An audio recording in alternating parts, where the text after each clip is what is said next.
Well, with spring in the air and summer almost upon us, you think the smart person would be working on that air conditioning system. So instead, today we're going to work on some heated seats. So these Chrysler Pacifica seats actually come with heating elements in them. So I would like to try and figure out how to get those things working. Because the way that these things are put together is it's not just one heating element that goes through. There's a heating element here, and it skips because this stitching goes all the way through into the seat. And then there's another heating element here, and then another one at the very back. And then there's one heating element that covers the center portion of the back of the seat. So we're going to go ahead and tear into this thing and see how this seat heater works. All right, well, now that we've got the passenger seat pulled out of here, and we can start kind of tearing this guy apart. This is what the plug looks like when you get these things directly out of here. As you can see, they've got just a black and a yellow, which goes to both seat heaters, and then they have these two black and red lines that go to a single thermostat underneath inside of the bottom, the seat heater. So let's we'll pull this thing apart and make sure it looks the way we want it to look. So I've already gone out onto Amazon and picked up a couple of cheap seat heater kits that are ceramic. But the thing is with these is since those Chrysler Pacifica seats actually have different sections of the seat heater, and there's no way I'd be able to stuff this whole ceramic heater in there, we're going to have to go ahead and see if we can't cobble together something that'll actually work with the factory ones.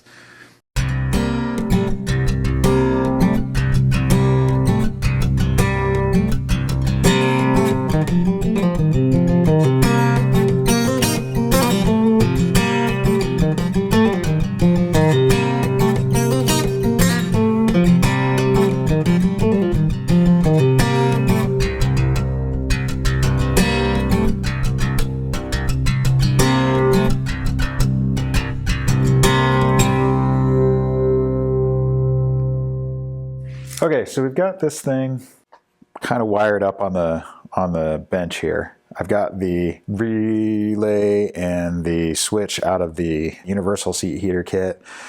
Then I just have the power going to the seat back and seat base heating elements.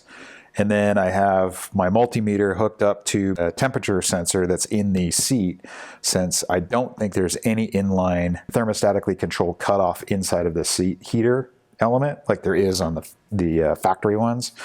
So when you throw this thing to high, it goes 12 volts. When you throw this thing to low, it goes like 0.06 volts.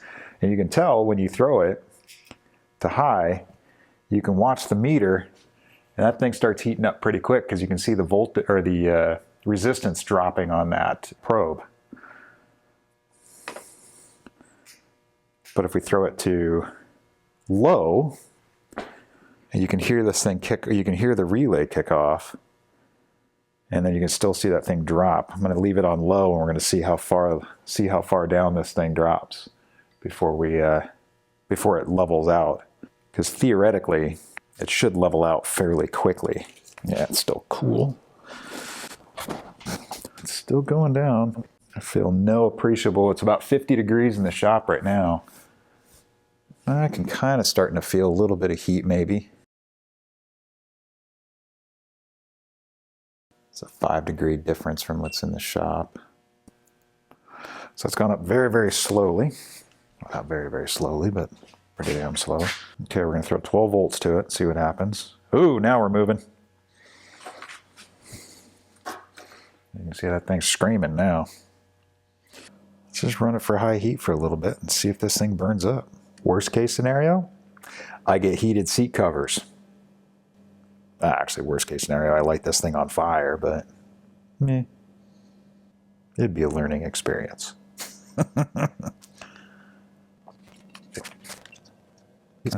Okay, so it's slowing down quite a bit. It might actually be good. So maybe we get to the top of the thermal resistance of this thing and it just peaks out. So what we've got going on here is we've kind of peaked out. We're still dropping every once in a while. So there, I think the hottest spot we found was 91.2 degrees.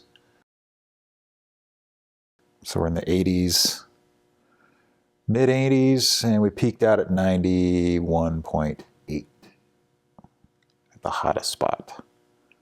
So yeah, we've either peaked out or we ran out of battery. Either or. Cool. All right. Well, I think we've got some seat heaters.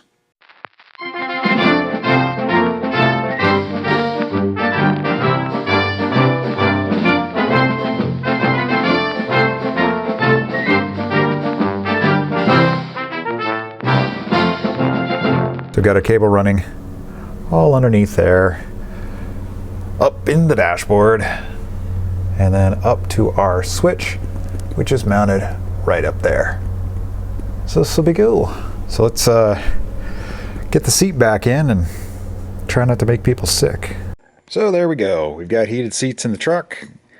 Although the little voice in the back of my head is saying, hey dummy, don't use these things, because this just seems dangerous without a thermal cutoff switch. Even though we let that thing run for about 20 minutes with the battery just full on going crazy with it, and it never really got any hotter than 97 degrees.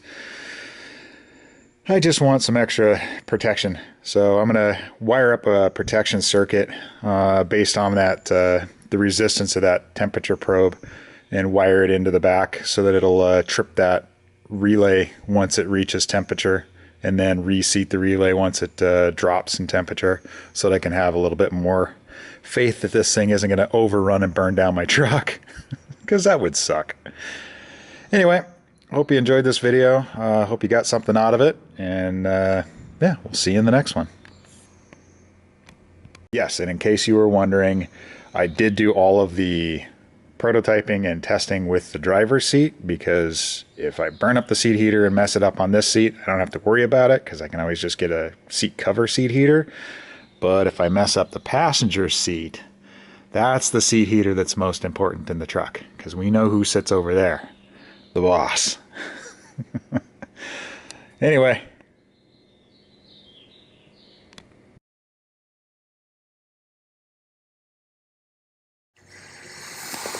Let's see. So if the resistance on this thing is what? The back is 4.5 and the bottom, no, the back is 7.0 and the bottom is 4.5. So is it twice the voltage divided by, would be just for a resistance, the temperature of a resistor. This is what, 40 watts? So it'd be 110 degrees is what it should peak out at? That doesn't seem right. Seems way too hot. No, 40 watts, 110 degrees. That would be a freaking light bulb, you dumbass. All right, well, I'll come back and let you know what happens. Because I don't think we need it. Well, you know what? We'll just record in case we light this thing on fire, because that'll be good on camera.